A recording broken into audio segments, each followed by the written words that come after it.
Bonsoir tout le monde. J'enregistre une vidéo ce soir pour faire un petit correctif sur le tuto pour faire cette découpe-là. Donc pour venir incruster une fleur ou un autre motif, peu importe, dans une lettre par exemple. Donc sur la première méthode, on venait enlever en fait le contour de la fleur à la lettre et après on venait fusionner la fleur, mais ça peut créer donc des problèmes de chevauchement de lignes et des messages d'erreur. Et si on décale un tout petit peu, ça fait justement des petites erreurs de découpe. Vous voyez ici par exemple, il ne devrait pas y avoir de découpe ni à cet endroit-là, ça devrait être fusionné. Donc du coup, je vous propose une autre méthode du coup qui est même peut-être plus rapide et en tout cas qui enlève tous ces petits soucis de découpe qu'on peut avoir. Alors du coup ça c'était l'ancienne méthode, donc là ça je vais le supprimer. Et donc alors pour aller plus vite j'ai préparé la fleur et la lettre. Hop, je vais venir les mettre sur le tapis. Alors en fait le principe de base est à peu près le même, donc on va prendre une forme. Peu importe les dimensions, peu importe la forme en question, il faut juste qu'elle soit plus grande que la fleur. Hop. Donc là, je viens sélectionner donc mon rectangle et ma fleur et évidemment, je désélectionne la lettre surtout. Je sélectionne que la fleur donc et le rectangle que j'ai mis par-dessus. Je clique sur diviser. Donc là, voilà, j'atteins. Et là, je vais m'aider des couches qui sont bien pratiques pour s'y retrouver. Donc dans les formes de mes couches, je cherche celle de la fleur complète, c'est-à-dire celle-ci. Que j'ai toujours même une fois que j'ai divisé. Donc celle-là, je la supprime parce que j'en ai plus besoin. Voilà. Et ensuite, je vais chercher la forme avec le contour de la fleur. Donc c'est celle-ci avec le rectangle autour. Voilà, donc je la sélectionne.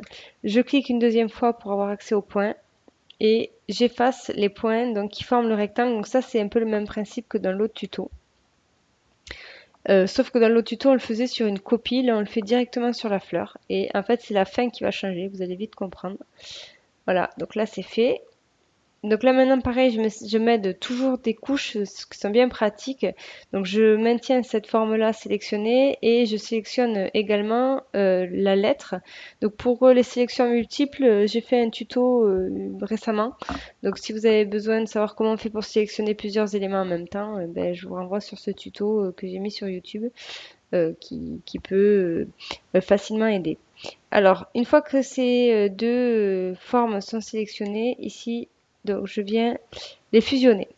Donc en fait, ce que ça crée, c'est ça, je vous montre, je décale. En fait, ça vient fusionner tout le contour à la lettre. Donc là, je hop, reviens un peu en arrière.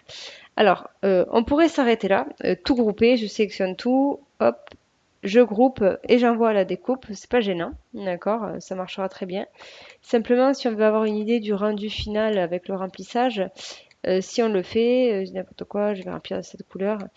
Ben, du coup là, ça marche pas parce qu'en fait, comme les formes elles sont juste groupées, comme on regarde dans les couches, la lettre elle est au-dessus de tout le reste, elle masque tout et quand bien même je l'enverrai à l'arrière-plan, on les voit mais juste on voit les contours, voilà. Et après, il faudrait les mettre en blanche, etc. Donc, pour régler ça, on peut tout simplement tout sélectionner. Alors là, du coup, j'ai déjà mis le A à l'arrière-plan. Donc, si vous l'avez pas fait avant, il faut le faire parce que quand on va utiliser l'outil enlever, on va enlever toutes les petites découpes à la lettre, justement. Donc, il faut que la lettre, elle soit en arrière-plan. Donc là, je sélectionne tout et je viens cliquer sur enlever. Et voilà, là on a vraiment une idée finale de ce que ça fera une fois que on aura découpé, donc par exemple dans du vinyle ou du flex violet, là en l'occurrence j'ai pris comme couleur. Voilà, et donc là si j'enlève le remplissage et que je remets la transparence comme remplissage et que je mets des lignes en noir, ou n'importe quelle autre couleur. Vous voyez, il n'y a plus de problème de découpe aux endroits où il y avait des petites jonctions qui pouvaient se créer. Là, il n'y a plus de problème de découpe parce qu'en fait, on a fusionné avant, voilà, et on a juste enlevé les découpes intérieures de la fleur à la lettre finale. Donc, du coup, là, au moins, ça règle tous les problèmes de chevauchement de lignes. Voilà. Évidemment, encore une fois, hein, comme je le dis, c'est un tuto logiciel, donc c'est pour expliquer la méthode. Maintenant, ce genre de découpe, alors ça fonctionne parce que je l'ai fait, mais sur des motifs qui sont relativement grands. C'est sûr que si vous comptez découper ça par exemple en 5 cm sur 5 cm, ça risque de pas bien passer, hein, parce que là c'est tout petit. par exemple des petites découpes comme ça. Voilà. Mais si vous le faites en assez gros, il n'y a pas de problème, ça fonctionne très bien. Moi, je l'ai fait. Voilà.